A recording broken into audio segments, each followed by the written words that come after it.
Congress party నాకున్న జ్ఞానం ప్రకారం 1974లో ఇందిరాగాంధీ ప్రధానమంత్రి ఉన్న నాడు గరీబీ హఠావో నినాదం తీసుకొని ఎస్సీలకు ఎస్టీలకు బీసీలకు అందరికి కూడా ఇల్లు వచ్చిన సందర్భం, ఊరు వచ్చిన సందర్భం, అన్ని విధాలా ఆదుకున్నది ఇందిరాగాంధీ ఆనాడు.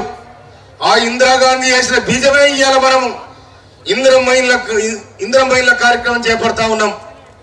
కాంగ్రెస్ పార్టీ ఏనాడు కూడా ఈ పేద ప్రజలను ఇవ్వలేదు, దగ్గర తీసుకుంది, ఎత్తుకుంది. అందుకోసమనే 140 సంవత్సరాల చరిత్ర కలిగిన కాంగ్రెస్ పార్టీ ఇప్పటికీ భారతదేశంలో, అఖండ భారతదేశంలో నిటారుగా నిలబడది కాంగ్రెస్ పార్టీ అంటే దానికి పేద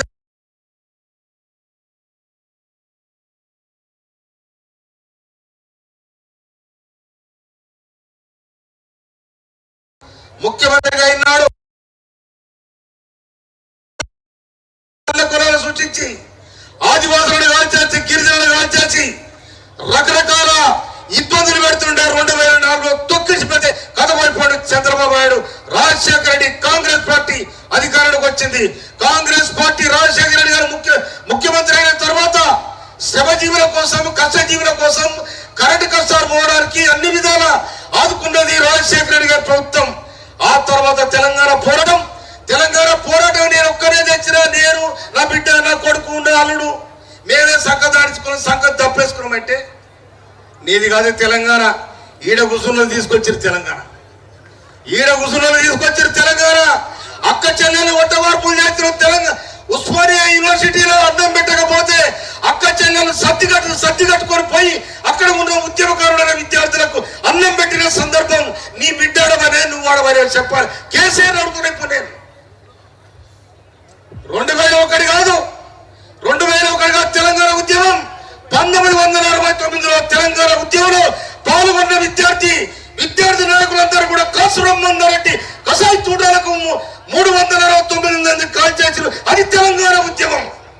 ఆ ఉద్యమ నేపథ్యమే ఇవాళ తెలంగాణ రాష్ట్రం సాధించుకున్నాం.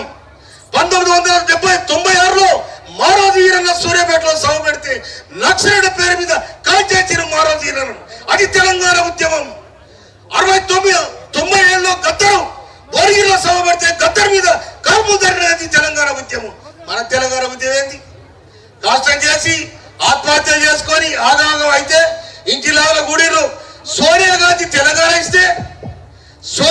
తెలంగాణ ప్రకటిస్తే మా బిడ్డ దారిపోతున్నాడని తెలంగాణ ఇస్తే మీ అల్లుడి పిల్లలు, నీ బిడ్డ పిల్లలు, నీ కొడుకు పిల్లలు, నువ్వు ఈ చెరుకు తోటలో భర్త చూసినావు. ఆడి పిల్లల పోతే లైన్ కట్టుకుని ఆడిపోయి సోనియా గాంధీ కాల్చారు. ఎట్లా కాల్చారు? శ్రమజీవులు ఎక్కడ పోయారు? తెలంగాణ ఉద్యమకారులు ఎక్కడ పోయారు? ఉద్యమకారుల ఉసురు జరిగింది కాబట్టి 2023 నీకు పాతరేసారు బొందబెట్టి. అందుకోసమనే ఇవాళ రేవంత్ రెడ్డి గారి ప్రభుత్వం ప్రజాప్రభుత్వం, ప్రజల కోసం, ప్రజల చేత ఎన్నుకోబడిన ప్రజాపాలన కాబట్టి గెలిచిన వెంటనే అక్క చెల్లెలందరూ కూడా ఉచిత బస్సు సౌకర్యం కల్పించిన సందర్భం. అదేవిధంగా 200 యూనిట్ల వరకు శ్రమజీవులైన, కష్టజీవులైన ఆడపిల్లల పేరు మీద 200 యూనిట్ల వరకు ఉచిత కరెంట్ ఇచ్చిన సందర్భం. నిన్నగాక మొన్న ఉగాది పండుగ శుభదినాన ఇవాళ సన్న బియ్యాన్ని ప్రవేశపెట్టిన సందర్భం.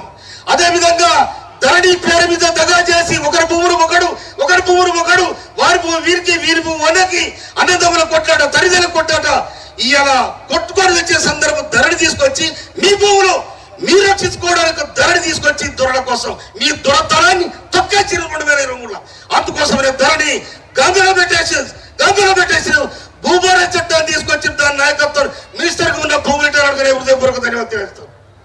అదేవిధంగా ఇంద్రమయిలు రాజశేఖర ప్రభుత్వంలో వచ్చినాయి, మరి ఇప్పుడే వచ్చినాయి. అందుకోసం ఇంద్రమయిలు తీసుకునే వాళ్ళకు నేను నిండుగా శుభాకాంక్షలు తెలియజేస్తా ఉన్నా. ఈ రాజ్యం ప్రజారాజ్యం, ప్రజల కోసం ఎన్నుకోబడిన రాజ్యం కాబట్టి రేవంత్ రెడ్డి గారి నాయకత్వంలో సాగుతున్న మాత్రమే ఈ పరిపాలనలో మీరందరూ భాగస్వాములు కావాలని.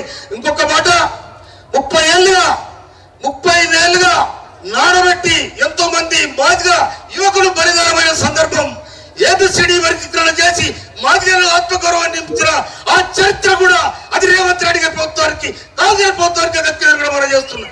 అదేవిధంగా నేను మంత్రివర్గంలో మాదిగలకు మంత్రి పదవి ఇవ్వాలని ఢిల్లీ కోటలో మేము అత్తరోజాలు చేసాం వినిపించడం. ఇవాళ నికార సైన్యం మాదిగోరికి ఇవాళ మంత్రి పదవి ఇప్పించగలిగే దమ్ము ఇవాళ తెలంగాణ మాదిగలకు ఉందని కూడా మనం చెప్తాం. అది కాంగ్రెస్ ఇచ్చిన బలమని కూడా ఈ సందర్భంగా చేస్తున్నాం. అందుకోసమనే ఈ శ్రమజీవుల కోసం, కష్టజీవుల కోసం, గిరిజనుల కోసం, బడుగు బలహీన వర్గాల కోసం, రైతుల కోసం ఈ కాంగ్రెస్ పార్టీ కట్టుబడింది. అందుకోసమనే రేవంత్ రెడ్డి గారి ప్రభుత్వాన్ని దీవించాలని తమ్ముడు ఇంత పెద్ద కార్యక్రమం చేసిన ఈరోజు నిండుగా శుభాకాంక్షలు తెలియజేస్తూ ముగిస్తున్నాడు. జై కాంగ్రెస్.